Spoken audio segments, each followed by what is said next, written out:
Good evening, everyone, anyone. Maybe there's nobody here, I'll never know. But good evening.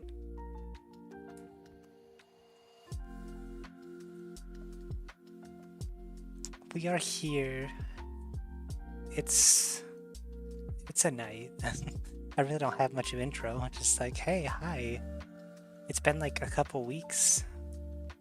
Has it been a couple? It's been 1 week. It's been 1 week since the 31st. It feels like it's been so much longer. I don't know why. It just has. But we're back. We've got some lovely lo-fi thanks to lofigeek. A nice little 24/7 lo-fi stream as the background music, you know? Hopefully I set up the ad block correctly. I guess I'll find out. We'll see if we get an advertisement, and hopefully we don't. But, you know, it can always happen. I've got my mouse sitting there just in case, though, so I can pause it and get rid of it, because we don't need that. We don't need that at all.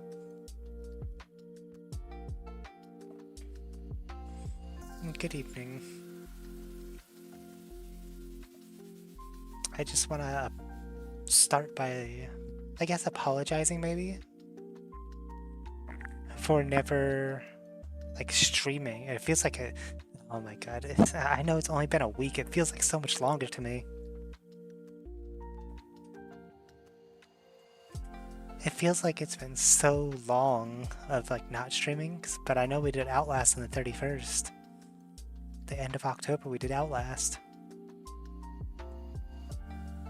But I just haven't felt like streaming since October finished, you know?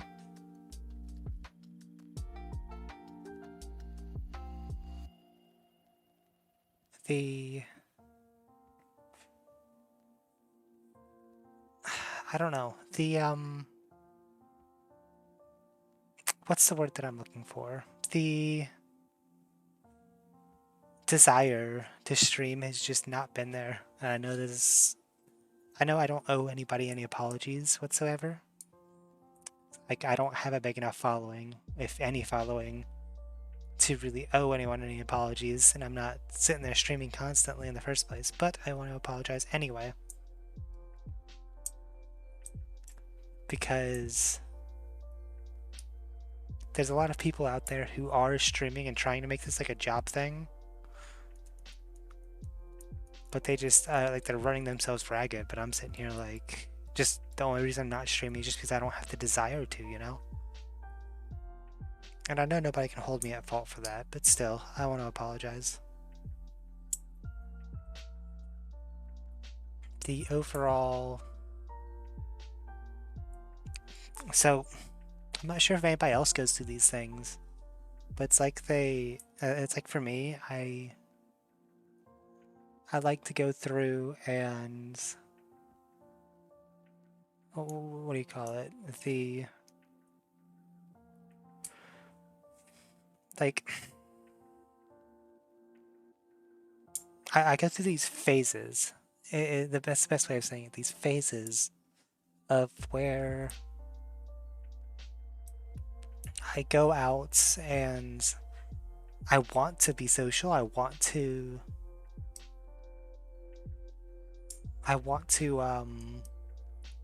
like talk to people and like do stuff. But then I hit a wall and it's like, I don't feel like doing this anymore. I turn into a recluse. And then I just don't want to do anything except do what I would do. It's a thing. That's kind of what stopped me from streaming over the last week. I was chatting with another friend and they said I should just try streaming like 2 or 3 times a week instead of just doing full-time like I was trying to do. And I think maybe I should do that, but the question is which days? I think Tuesday nights might be good typically because Wednesday I have time to stay up and actually do stuff. But overall, it's like, what days do I do it? I don't know. Well, we can hammer something out maybe. But I hope everybody's had a decent week, and I hope everybody's had a decent week. In the last week, I've had to get a root canal. Fun. You can't see it, but I'm giving thumbs up right now. I had to get like half. I woke up. Was it last Thursday? Root canals are not fun at all. By the way, if you've never gotten a root canal, count yourself lucky. It's just a lot of time sitting there. I was lucky, and my dentist was able to get me in, and we were able to take care of like the pain the day of. And I just had the last of the weekend, this past weekend, with a little hole, like a little opening. So I've just been careful while I eat. But oh my god, Thursday morning, like 5 a.m., I woke up just in pain.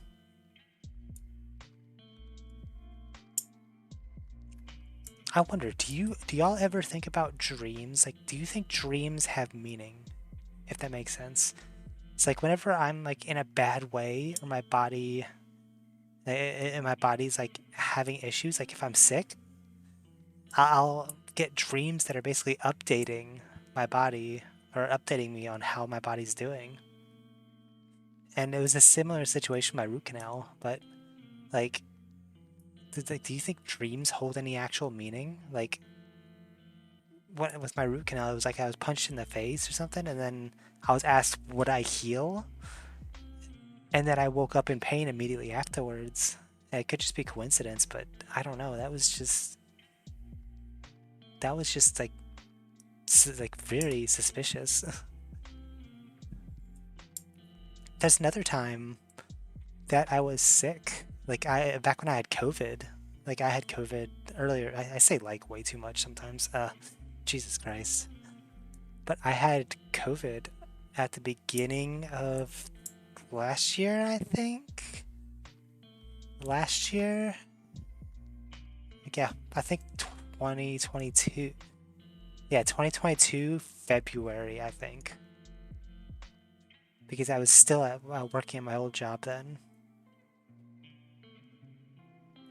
But I had COVID, and what ended up happening was I kept getting dreams about. It's gonna sound weird, but it was a war between myself. Funny enough, is angels and demons. Cliche, I know, but like I was on. Jesus Christ, like I need to stop that. But I was on the team angels, and whenever I remember when I first got sick, I I had a dream that our team, like there was a war starting, and our team was getting destroyed. I say team as if it's just just a game, like a friendly competitive game. Weird friendly and competitive going in the same sentence. That's impossible. But as the sickness went on, I had this dream that I was getting better and that we were winning the war. And I remember I woke up after that and I actually felt decent. Like I felt like I wasn't in such a horrible feeling. And then of course, that's just a lie, and the world just hates you because then you get sick again, or you get back down with the sickness. Insert disturbed here. um, and I remember my dream was them coming back for a second round and taking over again, and we thought we'd won, but the what do you call it? The other side just took over and beat us.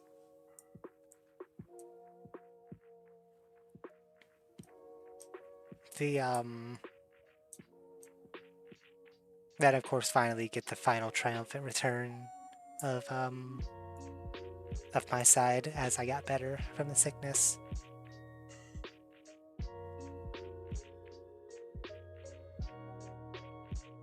It was crazy, let me tell you.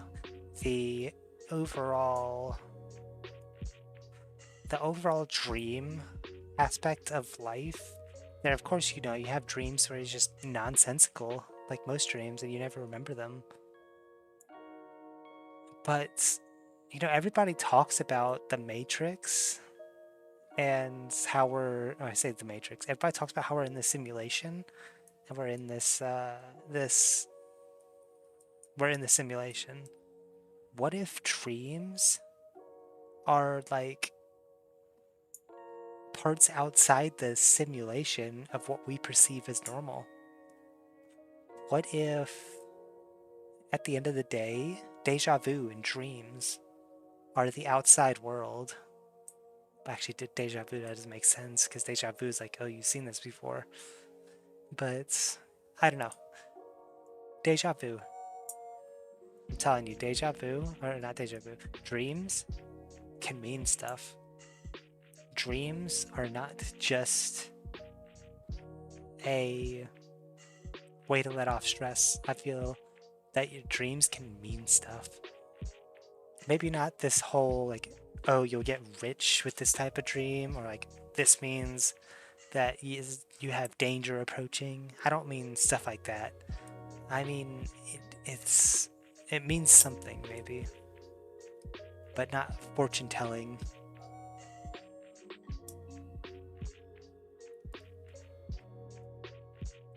The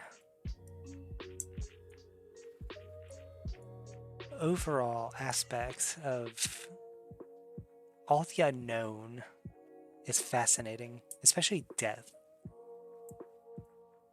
Now, I've not been one to want to die, but what if ghosts actually did exist in a tangible form? I know we have all these ghost stories about people encountering ghosts and things happening. A lot of horror stories, like folk tales as well. I'm a huge fan of like Japanese folk tales. One of my favorites, I think, is what was it, the tunnel one. What was that? Japanese tunnel. Okinawa tunnel? Is that what it is? No, not Okinawa. Japanese tunnel folktale. Kiyotaki, that's what it was. The Haunted Kiyotaki Tunnel. It's one of my favorites. Disregarding the fact that I didn't remember the name. But there's so much folklore surrounding that tunnel itself. From everything from like the ghosts of all the workers who died there, all the way up to vengeful spirits just pulling people to their doom.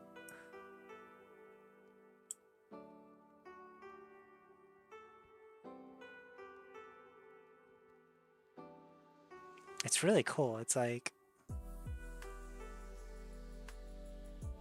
it's just all, what's the right word for it? Fascinating. That's the right word. We'll never actually know if that stuff actually happens, because everybody can see things that could happen, but at the end of the day, like, we can't dive into their psyche to see what they saw.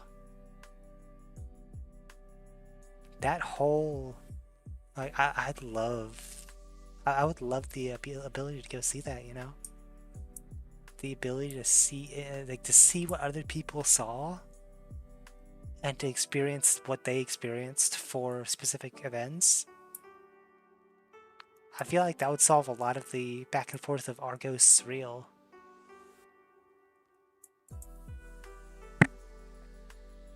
Give me 2 seconds, I need to drink some water.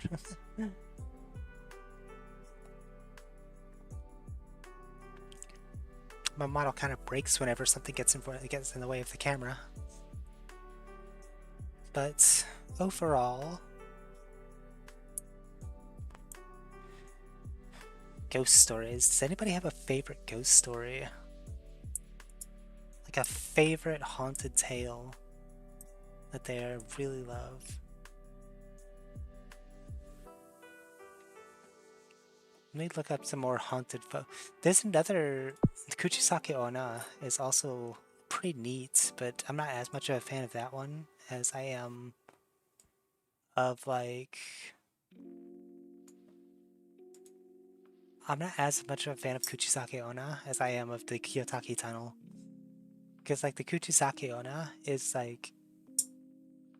I feel like that one might not be as true as some others, just because it was a direct response that came out of an incident, if the legends are to be believed.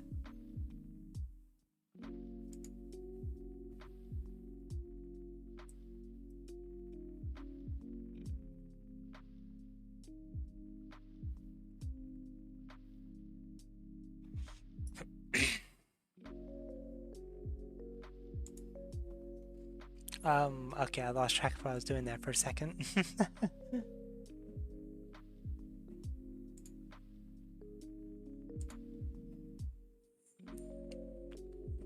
The Japanese folklore, or folklore stories. We'll start with that. There was that bathroom, the bathroom one that I remember about, where it's like if you knock on the third stall or something, somebody will answer you.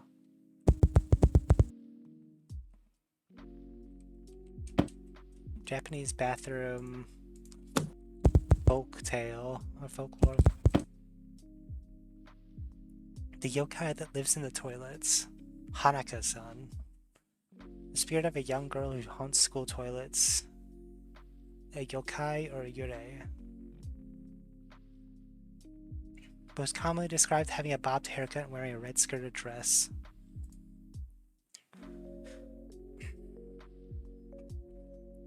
Hanako-san, the young girl, yada yada.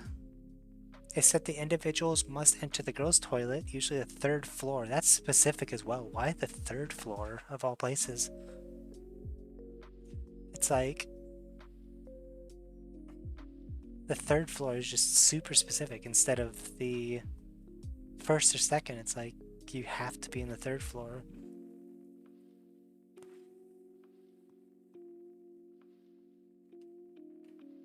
Let's see, the details of her origin also vary depending on the accounts. Some versions, Hanako is a child who was murdered by a stranger and abusive parents. In other versions, she committed suicide. In still other versions, she was a child who lived during World War II and was killed in an air raid. I don't know, the air raid one seems real creepy, to be honest. Imagine being in a school that was built over top of an old war site, an air raid site, and they built off the rubble of an old school that used to be there before a bomb run. The amount of spirits and ghosts that would have to be in that zone would be insane.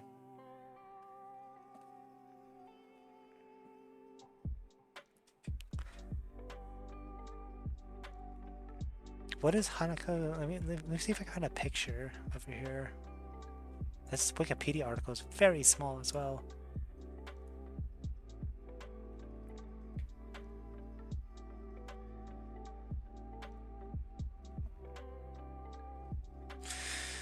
Sheesh, that is a creepy photo right there. I just looked up images for Japanese bathroom. Let me. Hanako-san. Let me look up images of Hanako. Oh, I see. Okay, I'm not great with haircut names, but that's a bob cut, okay.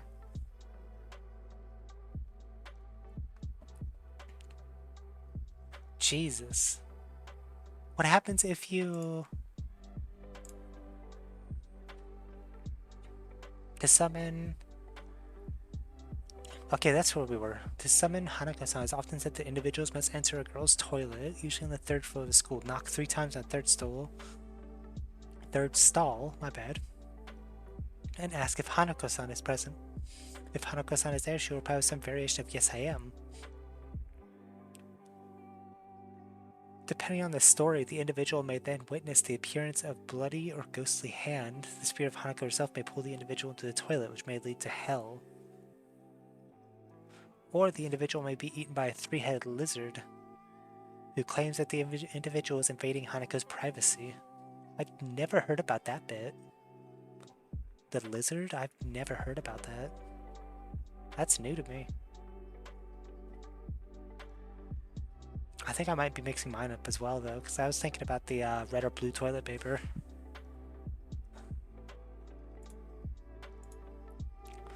Let's see. Japanese red or blue toilet paper. Akamanto. This one, like, I feel like everybody's heard at some point of some variation. Akamanto, also known as the Red Cape, is a urban legend about a masked spirit who wears a red cloak and appears to people using public toilets. Accounts of the legend vary. I'm sorry, I'm tired. You wouldn't expect it, but being in pain in the dentist's office is a very, very tiring thing, you know? Anyway, in some variations, the spirit will ask the occupant of the toilet a question. Oh no, that's consistent. So, in all story variations, it will pretty much all, like throughout the board, be being asked a question. In some versions, you ask them want red paper or blue paper. There's some versions that identifies a red or blue cloak instead, or cape.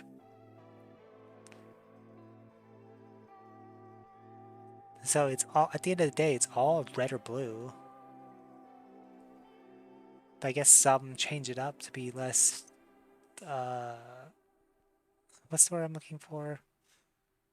Not grotesque. Crude? Less crude? I think that might be a word for it, crude. Choosing either option will result in the individual being killed, so the individual must ignore the spirit.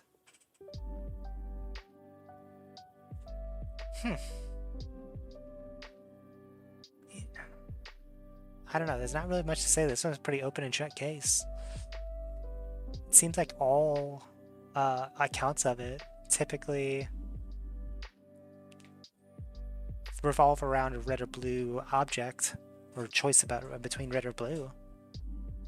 And it all ends up in death, or ignoring them and running away.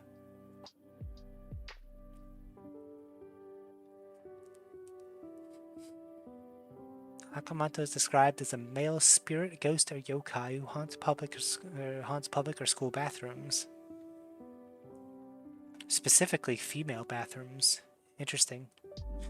According to the legend, a person sitting in public, if the end of okay, here it is. Here's the actual choices. If they choose the red option, they will be lacerated in such a manner that the body would be drenched in their own blood. Eesh, spooky stuff. Imagine sitting on a toilet at Walmart or something, and then all of a sudden, this spirit appears in front of you offering you something. The specific manner in which the person is lacerated often differs depending on the account, including the person being stabbed or flayed. If the individual chooses the blue option, the consequence might range from being strangled to the person's blood being drained from their body.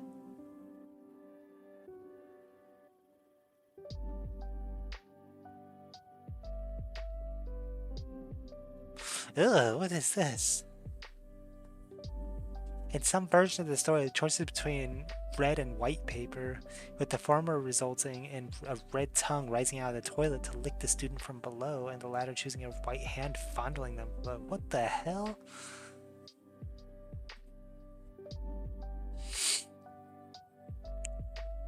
That is an entirely new thing I've never heard of before. I've never heard of the choice between red and white. it's always been red or blue. The more you know, though, I guess, right? If an individual attempts to outsmart the Akamanto by asking for a different color, they said they'll be dragged to the underworld or hell as a result of trying to outsmart the system.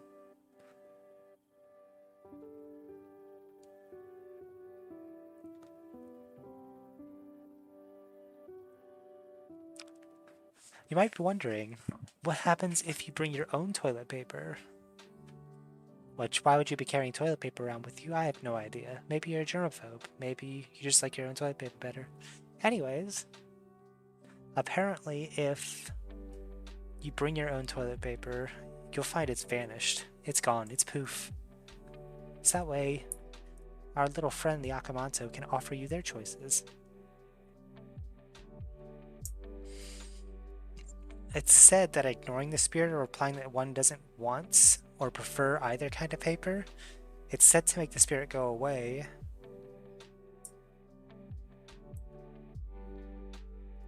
And by some accounts, apparently, just like denying both options and running away will also count in survival.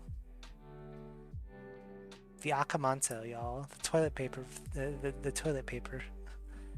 Just remember toilet paper and Akamanto, and if you ever get given an option between red or blue toilet paper, just take neither. That's your best chance of survival.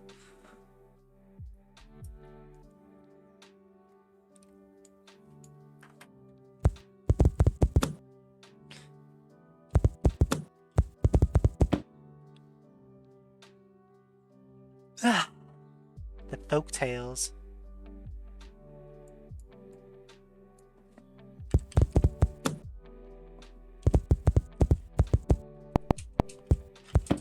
People always look at Japanese people as being very superstitious, but I mean, when you have all these types of demons and stuff, yeah, it's definitely easy to be superstitious, you know?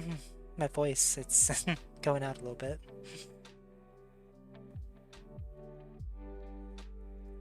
It's the Kuchisake Onna. Everybody's heard of the Kuchisake Onna. The slit-faced woman. Everybody's heard of that one. Here's an interesting one, the Yuki Onna. I don't think many people know about the Yuki Onna. The Yuki Onna is a snow woman, often depicted in films, yada yada. I remember I looked up I've actually got the tab open on my phone. I say open, it's in my...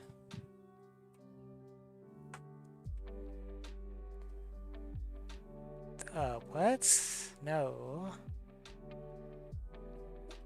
No thank you, I do not want to be the object of jerking.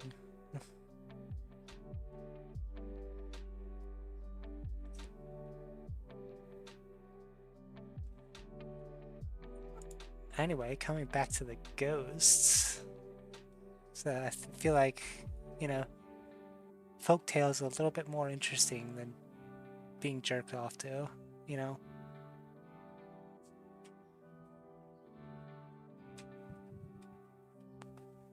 Coming back to the Yuki Onna. The... whatchamacallit? I have that tab open on my phone right now. Because I remember there was this anime that I was watching. What was it? What was that anime? It was... oh, that's right. It was Inspector. Season 2, the first few episodes had a Yuki Onna in it. And I remember I was curious about the snow woman, so I looked it up.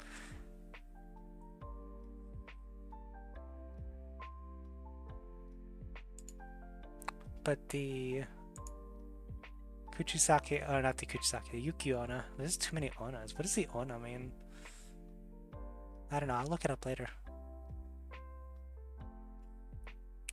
And the Muromachi period, I have no idea how far... because as far as there's this guy on YouTube I watch, Let's Ask Shogo, and I feel like every other video he's saying something about like the Edo period. So I always refer to everything in reference to the Edo period whenever I'm talking or I'm looking at stuff like this.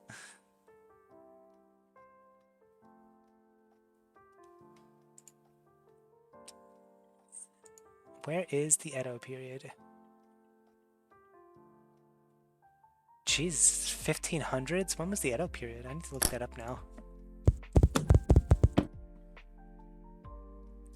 Damn, this is before the Edo period. I have no idea. That might have been the Muromachi period might have been right before the Edo period with the dates. Oh no, this is the end. 1573 was the end. So that's way beforehand by a good 100 years.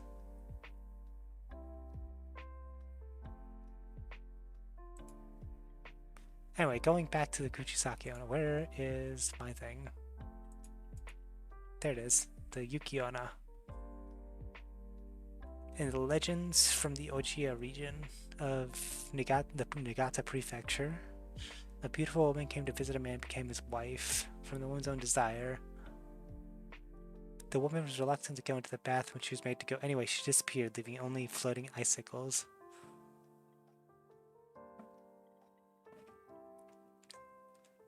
It said that there was a warrior who was asked by Yuki Onna to hug a child similarly, but the warrior held a short sword by the mouth and hugged the child while making the blade go close to the child's head, which allowed the warrior to avoid the aforementioned phenomena.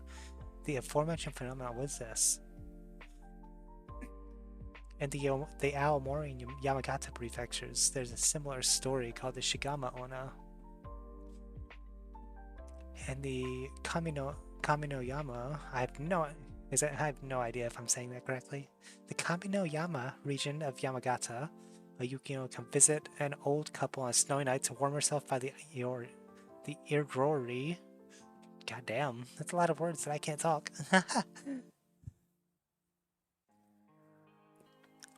Water. When late at the night would again go on a journey, the old man would attempt to take her hand to stop her. When he noticed she was chillingly cold, the girl turned into a whirl of snow, yada yada. Oh, that is a thing. Apparently, the Yuki Onna could be seen standing out in during a blizzard,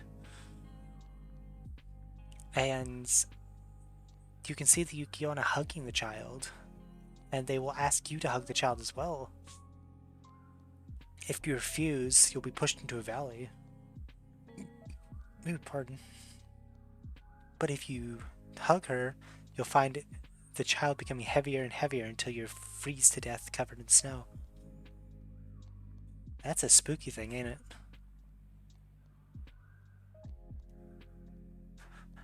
So what I'm understanding from all of these Japanese folklores or folktales is don't ever approach a woman by herself. Or actually, if you approach a woman by herself, like out in the open, don't. A lot of these folktales seem to revolve around people like alone people, you know?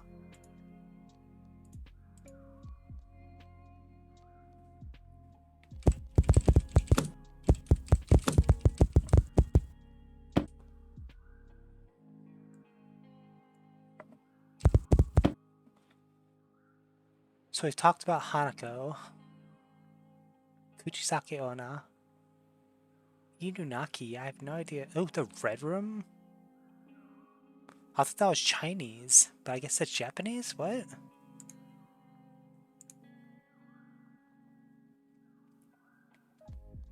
Let's see, Akamanto, we don't care about that. Don't care about Kuchisake. Teke Teke, everybody knows about Teke Teke, I'm assuming. The train lady.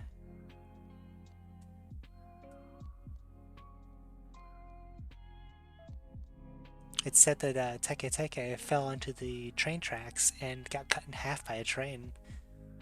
And she was named Teke Teke because the little scrape sound that is shown, is said through, or I say said, it's made from her dragging her body across the ground. Ugh, the Okiku doll. Okiku.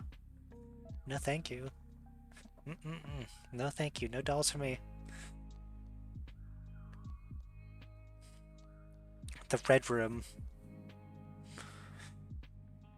If nobody knows what the red room is, it's a pop-up curse. I know, pop-up ads. The scariest thing in the world. Oh no. I wonder if I can roll my eyes. Can my model roll its eyes? No, my model can't roll its eyes. That sucks.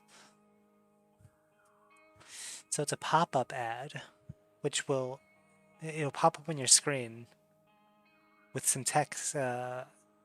Pop-up, it says here, the pop-up features a red screen with the black text that reads, "Do you like the red room?" Which is accompanied by a sinister pre-recorded voice asking the same question. No matter how many times you close it, it will continue to appear until the voice has finished its question. Afterwards, your entire screen will turn red and become flooded with past victims' names. No one knows what happens next, but receivers of the pop-up are always found dead, with their blood painting the walls red. Once you receive the pop-up, it's impossible to escape your fate.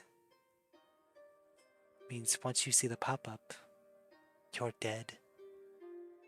You're done for, and you're done. You're gone.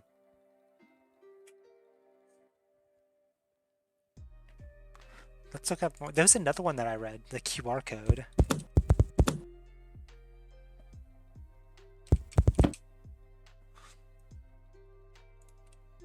There was, I don't remember what it was, but I think it was it Japanese?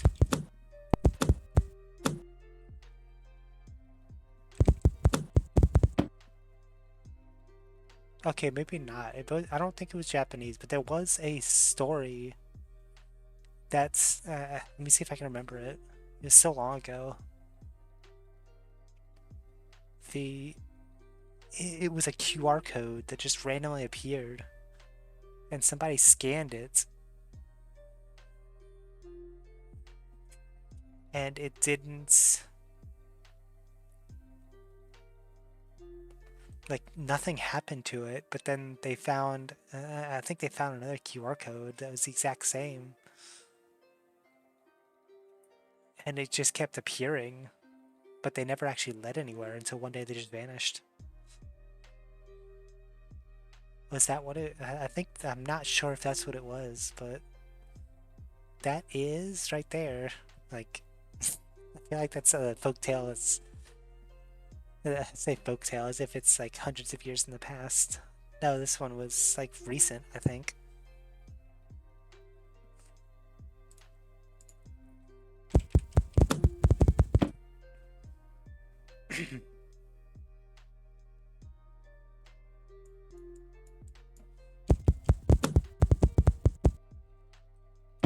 Scary Japanese stories. Of course, everybody knows The Ring. Like, everybody's watched the movie. It's nothing special there. You pick up the phone, you hear 7 days, and then all of a sudden you're fucked. And that's about how it goes.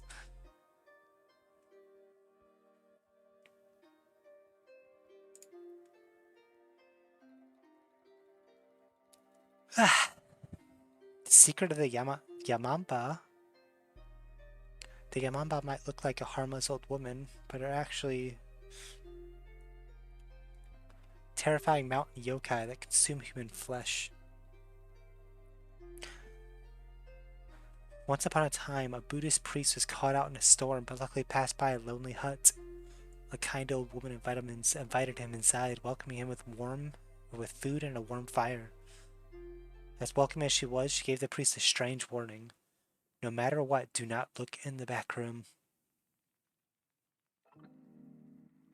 Unable to overcome his curiosity, the priest failed to heed the old woman's warning. As soon as she stepped out to gather more firewood, the priest peeped a crack through the door. To his horror, he discovered the room filled with half-eaten corpses. The priest realized the old woman was Yamamba, luring unsuspecting travelers to her home only to shred them to pieces for her next meal. He fled from the hut as fast as he could and never looked back. The Yamamba, old women that look kindly but will eat you to death. Eat you to death as if, being eaten wouldn't be terrifying in itself. The Legend of the Jorogumo. Jorogumo? Jorogumo. Oh, it's Arachne. The Jorogumo is a half-woman, half-spider yokai that can transform itself into a beautiful woman when hunting for unsuspecting men to devour. A young samurai was accosted in the street by a alluringly gorgeous woman. Although she was beautiful, the samurai saw through her disguise. Realizing she was not human but some kind of yokai, he immediately drew his sword and plunged it towards her, only injuring the strange woman before she quickly retreated. The samurai followed the scarlet trail of spotted blood all the way to an old abandoned house, where he found dozens of bodies bound in spider silk. This site here is terrible. It only tells like a short amount of stuff. Okiku, the doll. No? I thought Okiku was a doll. This is the ghost of Okiku. There once was a girl, Okiku, who lived in the Himeji castle as a servant to the samurai Aoyama.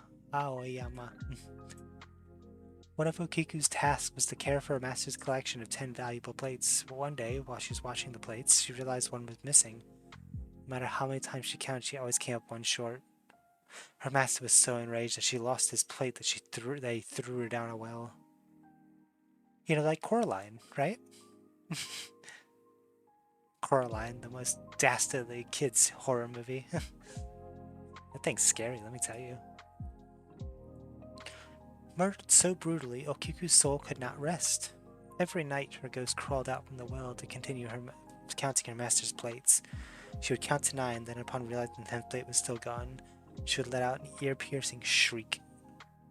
Okiku's screams kept everyone in the castle up at night for weeks on end, until a Buddhist priest finally appeased her.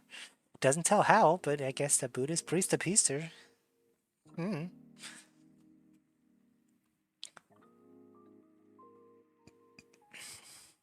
The black hair. Once upon a time, there was an impoverished samurai living in Kyoto with his wife. A wealthy lord from a distant land invited the samurai to be his vassal. Because of such an honorable opportunity, he had no choice but to accept, leaving his wife in poverty, or to wait in poverty at home until he returned. Years later, after dutifully serving his lord, the samurai finally returned home to Kyoto. Although his house was in disrepair, his wife was still there to happily welcome him home. Finally reunited, the two spent the entire night talking and laughing together before drifting off to sleep. When the samurai awoke, the warmth he had just felt the night before from having his arms wrapped around his loving wife was no longer there. He opened his eyes to see he was only holding a cold skeleton shrouded in long black hair. The samurai learned that his wife passed away from sadness the summer before, but her skeleton remained in the house to wait, all while faithfully waiting for his return. That's not really, I don't think that's really scary. That's more, I think, just a little bit insanity, you know?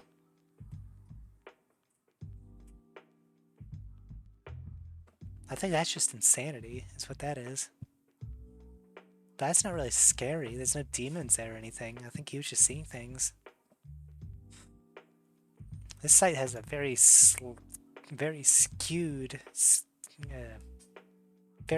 sense on what's actually scary.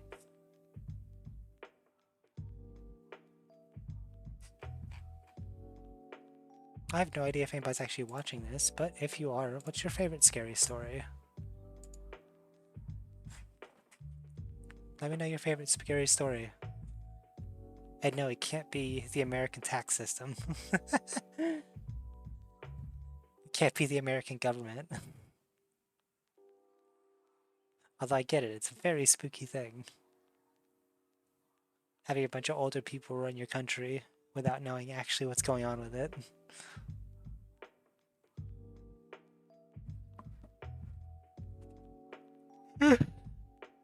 Yeah.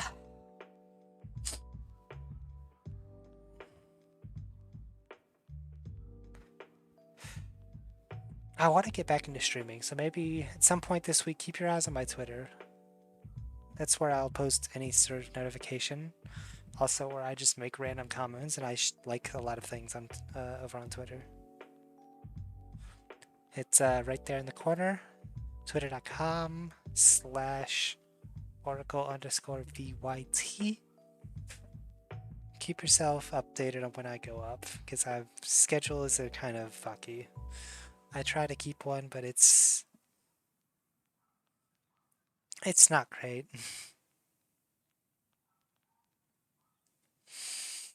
Let me tell you, the one thing that pisses me off on Twitter most, all the GFX bots. I have probably half of my followers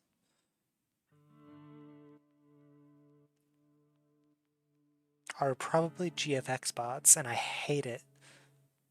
I really wish they would like, what's the word I'm looking for? Put in so Instagram has this thing where you can force people to unfollow you. I really wish they'd put that in. Because I have probably like 7 or 8 just right off the right off the rip of just digital artists and designers. I have never asked for any artist or art commissions on this account, on this Twitter account. There's no way that they got it from my previous tags or whatever. But whenever I make any post about like VTuber or or anything like that, it's all just graphic design, and it's so annoying.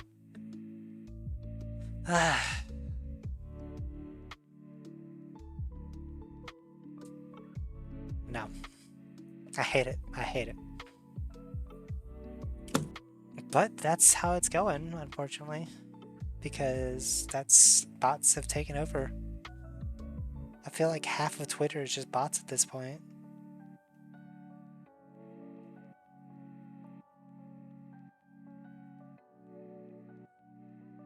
It's ridiculous.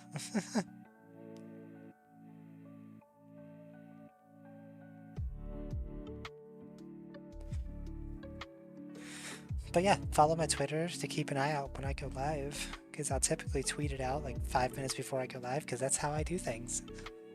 Last minute and without any warning. My entire life. There was a time, actually, funny story about that. There was a time where, like, okay, so a few years back I went to MegaCon around my area, but this was one of the con where someone from Hololive was like holding a panel, quote unquote. It wasn't really a panel, it was like a presentation thing, and it was so awesome. But I decided, like, I went on Sunday, right? I went on Sunday, and I decided to go Saturday night. Like, I was at work at like 7 o'clock the night before, and I was like, oh my god, fucking, there's someone from Hololive talking. I need to be there. Like, I need to be there. And so I bought a ticket that night. And I said, fuck it, I'm going to con. So last minute that, like, I even pay. So the next day comes around, right? I didn't realize that it wasn't until 6 o'clock or like 5 or 6 where this person actually like came out and talked. So I said, fuck it. I called all my coworkers seeing if anybody could take my shift. I even offered someone $150 to take my shift over for that day, because, like, let's be real, it's definitely a cheap thing to do, and it kind of sucks that I lost 150 out of that, but I mean, I got to see what I wanted to see, which is a lot more. It's worth a lot more than $150 to me. It's a memory I'll always have, even if I never got to talk to them like directly. I at least was there, and it's like I had that moment of just being there and doing something fun. and I don't regret going at the last minute. And that's why last minute decisions are great. Take my advice. Last minute decisions are great because you do something like that and you end up having a great time or it's a terrible time, but sometimes it's a great time and you just have fun, you know? On other news, I lost my keys that night, so I lost the keys to my store's safe and the front door keys and my electronic car keys. So I still don't have an electronic car key because it's like 300 bucks to replace. Yay, man! I love it.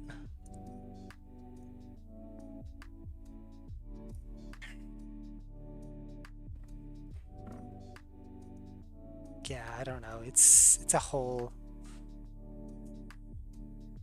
You know, I didn't think that just chatting would actually be fun, if that makes sense. But even though I'm not like chatting to anybody right now, it just feels relaxing, you know? It just feels like you're just chatting. And sometimes that's all you need to do. Just chat.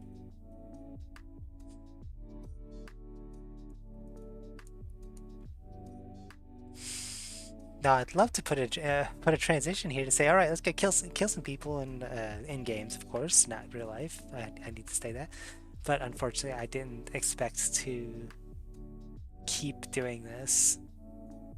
But yet here I am. It's an hour, like over an hour later, and I'm enjoying myself, just chatting. Maybe I could do this like maybe every other week, just chat.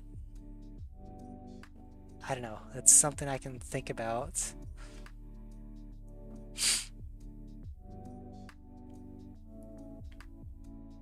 I don't know. Put me on in the background, yeah? You don't even have to be watching me, just lurk. It's. I mean, that's what I do. I can't watch streams. So I get it when people don't want to watch mine. Like, I can't even watch streams myself. I can't. It's ADHD, and my brain just dies trying to sit down and watch a long stream. Or what'll happen is I'll throw it in the background while I'm like playing a game, and then I'll get focused on the game and I'll pause the stream so I could hear the game better. And then I'll forget to unpause it, and oh, there you go, I missed the entire stream. That's fun.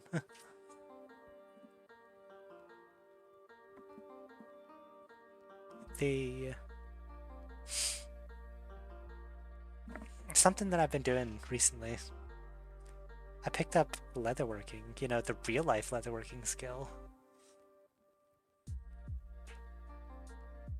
Yeah, I'm actually got a little kit over here that allows me to. It basically gave me the tools for all like basic stitching and everything, even some more advanced like leather techniques, I'm guessing.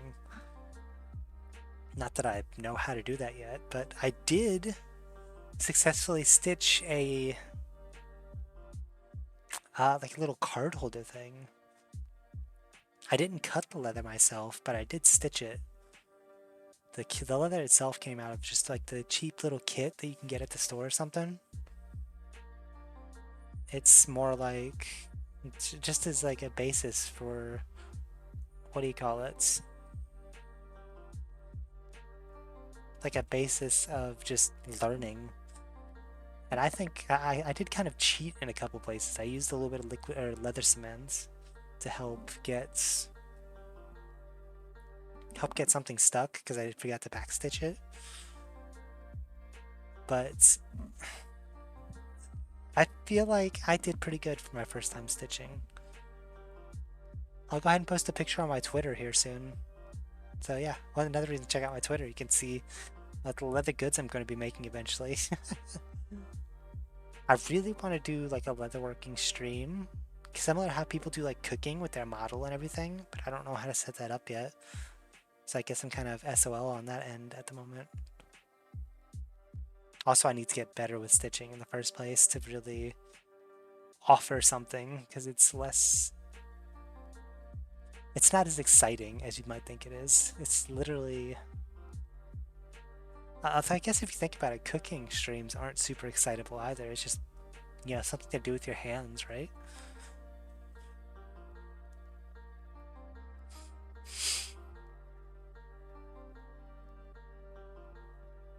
I hope the audio's been good this entire time. I've kind of just been letting it go. Once again, this is audio from um, lofigeek. They've got a constant lo-fi stream going. Feel free to check them out. Look up lofigeek on YouTube. It's a very nice, comfy stream to sit there and listen to, or comfy stream of music. As you can listen, because it's been going this entire time. And luckily, I think my ad block managed to work, so that's good. It's good we haven't gotten a single ad yet. And of course, as I say that, then we're going to get all the ads, probably.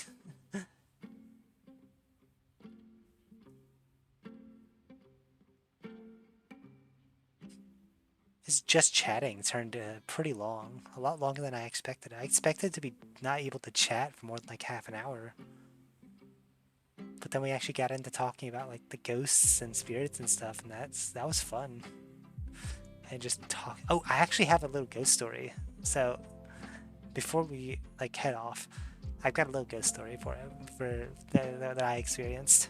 So my room is the electrical work is not the best. The lights, I've got a ceiling light, of course, but there's there's one switch right by my door. You'd think that would be connected to the light, the ceiling light, but no, it connects to the outlet that's right next to it. So I don't touch that switch at all, because the outlet right next to it is what my computer's plugged into, right? And I don't want to cut off power to my computer like that. Anyway, before I replaced the ceiling fan that I have now, I had, a typical ceiling fan. It had the stupid pull chain. It looked generic as all hell. But what do you call it? So it had a pull chain on it. And I remember I was getting ready for bed. I was laying down, I usually like to watch some YouTube before I go to bed for like half an hour, 45 minutes. And so I'll be like in the dark, just, with my phone in my hand looking up at it. Like you typically do. But I remember I turned off the light, got in bed. I was so tired though, so I ended up just watching like 20 minutes or so. And then putting the phone down. I swear to God, I put the phone down. But I remember I put it down, and I don't remember if my hands were over my eyes or if the pillow was over my eyes. I remember all of a sudden I saw lights from behind my eyelids. And I had two thoughts. My first thought was, oh my God, is it morning already? My second thought was, I must have dropped the phone. I must have fallen asleep holding my phone and it fell on my face. Keep in mind, this ceiling light is not connected to any light switch. It's a pull chain. But I open my eyes and I'm half blinded because the ceiling light is on. And I can't help but reiterate again, the only way to turn this light on was through a pull chain. It's hanging off the fan and you have to pull it to turn the light on. Oh my God, I was like terrified for like the next 15-20 minutes before I was able to fall back asleep. Ugh. I about brought some sage in, burning it all. God damn, I was like terrified of that.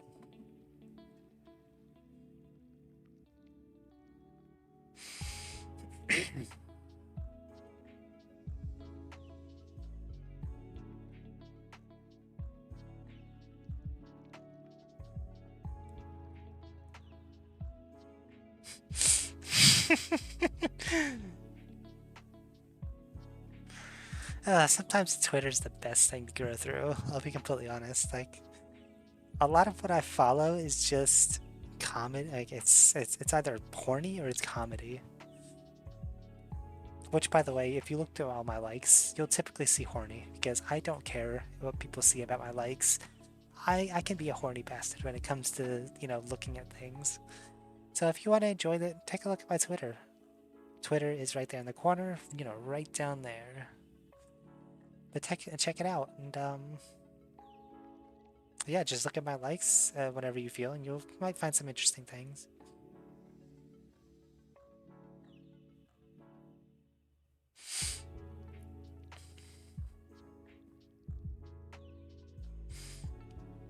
I've been seeing a lot about the FNAF movie. It's like it can't. Like, this past weekend was the second weekend it was out, right? There was so much I saw about like, oh my god, it's only getting like it's having a 78, but I think it was 78% decrease in sales. But people fail to realize that opening night was like 8 times as big as the budget for the movie. And that right there is insane. And that's still a lot of money. Even a 70% decrease of that is still a lot of money. They hit their budget, and everybody, like I say everybody, the overall consensus I think was pretty positive. Most people at worst thought it was like a middle of the ground movie.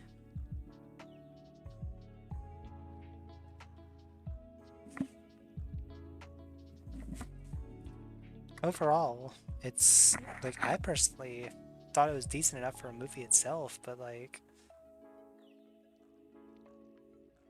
it wasn't my favorite for sure, but it wasn't a terrible movie at all.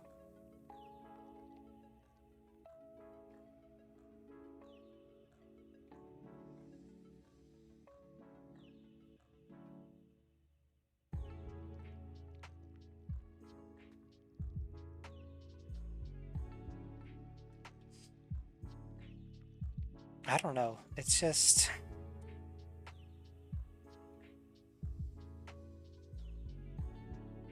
it's an alright movie. They did leave it kind of open for more. So I guess we'll see what happens. Maybe maybe we'll get another one. I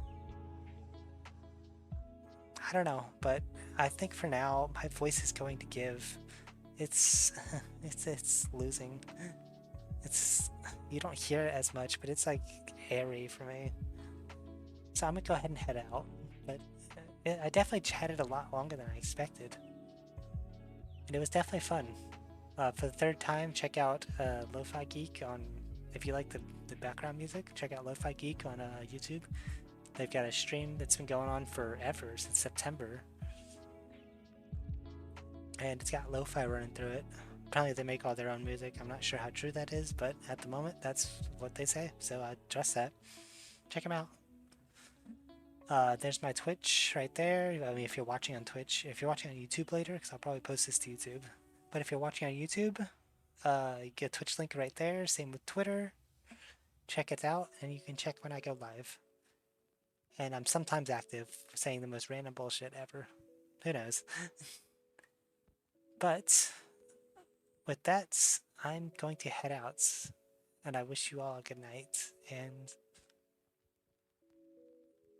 make sure you have some good dreams, because they might mean something. I almost forgot about that whole dream segment talk, because that's interesting. Alright, I'm out. See ya. Good night. Sleep tight. I'm gonna fall asleep.